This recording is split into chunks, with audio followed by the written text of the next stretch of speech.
पाचोरा तालुका सहकारी शिक्षण संस्था संचालित श्री गोसे हायस्कूल पाचोरा येथे आज दिनांक 15 ऑगस्ट रोजी स्वातंत्र्य दिनानिमित्त ध्वजारोहण सोहळा उत्साहात संपन्न झाला।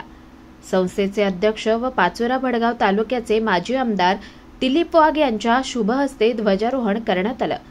या प्रसंगी शालेय समितीचे चेअरमॅन माननीय दादासाहेब खलील देशमुख, मुख्याध्यापक एन.आर. ठाकरे, माजी मुख्याध्यापक S T. Ahire, S H. Pawar sir, S D. Patil, Sudhir Patil, सौ पी.एम. वाघ, माजी पर्यवेक्षक Shantaram Chaudhari, A J. Mahajan, P J. Patil, Kasar sir यांची प्रमुख उपस्थिती होती।